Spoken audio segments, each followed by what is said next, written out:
வேண்டும் என்றாள்.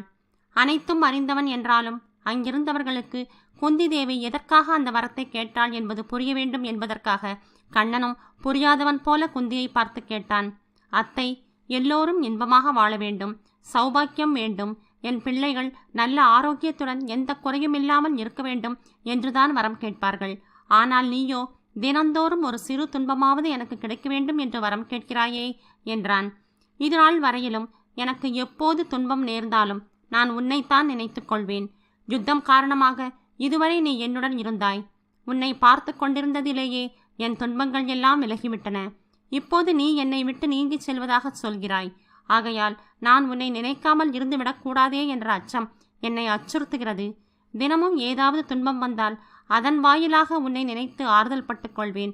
உன்னை நினைப்பதால் உன் அருட்பார்வை எனக்கு கிடைக்கும் அல்லவா? அதற்காகத்தான் எனக்கு துன்பத்தையே வரமாக தர கேட்கிறேன் என்றான்.